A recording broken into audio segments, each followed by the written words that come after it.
let's talk about humidity and dehumidifiers. So in a boat, it can get very humid and you can pour with condensation.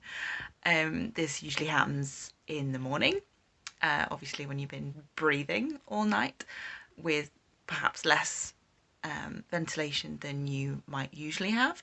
And in a boat, I have a temperature and humidity thing, which I think I've shown you already. I'll grab it in case I haven't.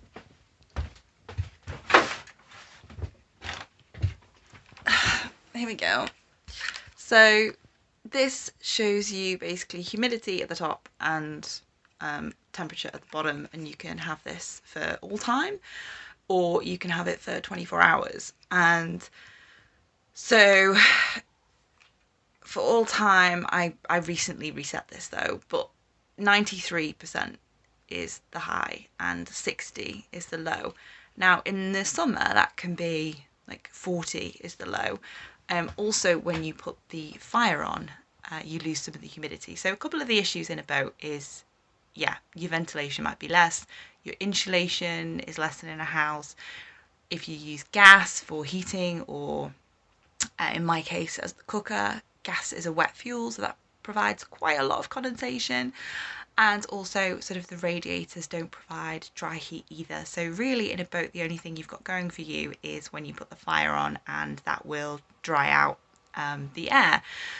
So you've got an option for a dehumidifier, but they don't really work very well in boats because you can't in a boat really block off all the ventilation. I mean, you could, it's not a good idea, but you've always got mushrooms. Even if you close them off fully, there's still a gap. And there's a vent in the door as well. And also, I don't know about your windows if you're on a boat, but my windows, some of them won't shut, some of them are dodgy to shut, and there's always gaps. You know, this is not double glazing, people. This is well, some people have double glazing, but you can see here, and mine needs cleaning. But it's just a single window thing. Yeah, this is making a lot of sense today, isn't it? Anyway, so basically what I wanted to talk to you about is how does everybody here, if you're on a boat, how do you manage this? So as I say, you can put the fire on. I'm not a massive fan of the fire. I have central heating and I use that to kind of an hour in the morning and then stick it on for an hour in the evening at the moment anyway. And I'll carry on doing that until it gets a bit colder. Probably in another couple of weeks, maybe. It's recording this at the end of October, last couple of days of October. So that's where we are. Anyway, oh my god, I'm sorry, this is a super ramble, but you know, whatever. So my parents recently bought a dehumidifier for their house and they lent it to me to give it a try. Now, as I say, it's completely useless in the majority of the boat because you can't block off all the ventilation, so you're basically just drying out the canal. However, it works pretty well in the bedroom. I will go and show you what I'm currently doing with it. So, door is shut, windows are closed, and mushroom is as close as it can be, but you can see there's still a gap. Now, in my bedroom, it gets quite damp under here, under the bed. So I've got the dehumidifier on, the vents like drawing air from under the bed, and it comes out here. And it's currently at 49–50% humidity, which is fine. It won't get much lower than that, especially when you open the door and you come in, because you're obviously allowing more in. I'll step away from that because it's probably a bit noisy. So yeah, it's doing something, and it does mean that when I get into bed, my bed doesn't feel damp, so I'm actually quite enjoying that. So I run that for a few hours. And as I say, it probably won't get much less than 50 because there's still airflow into this room, despite doing my best. I probably won't buy one because they take up a fair bit of room, and where am I going to put that, you know, when I'm not using it?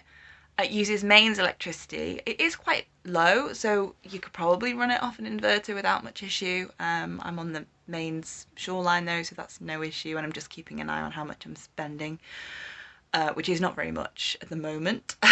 but I'm sure it'll go up soon, the cost. So yeah, I probably, I don't know, if I could get us like 1/2 the size, because it's about sort of 40 centimeters high, you know, it's still maybe more than that, 50, 60 actually. So yeah, I'm not sure because it's just space to put it. But yeah, as I say, I'm enjoying the use of it at the moment. I've had it for a few days, and you have to use it every day. So it's not like you could go a week and then use it again, but what would be the point? But yeah, thoughts on dehumidifiers, thoughts on other ways of keeping yourself dry. If no one has any thoughts, then I hope you enjoyed listening to me ramble about humidity in narrowboats. I have something super cool to share with you. A couple of months ago, a gentleman stopped by my boat and basically asked if he could take some photographs of me and my boat.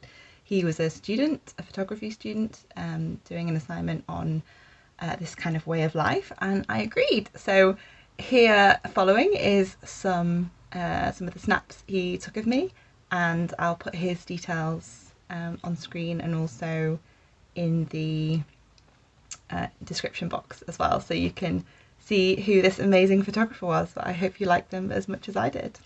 He asked me all sorts of things like, did I live on the boat? Why I chose this life? What was it like? Was it cold? The challenges, misconceptions, things like that. He was lovely, and if you're watching, it was a pleasure to have you on my boat and take photos.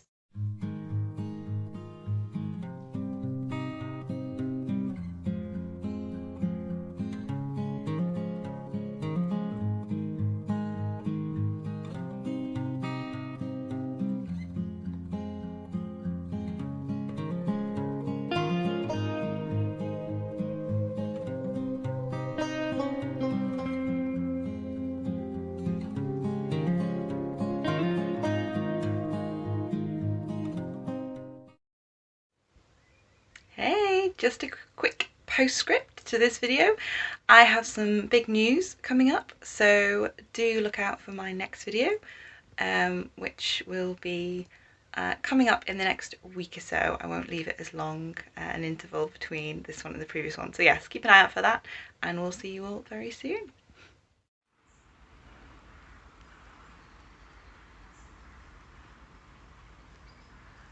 Ah, look at all that.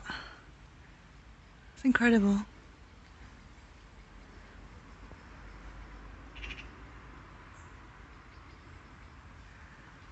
Looks like they're all heading to Ellesmere Lake. Thousands of them.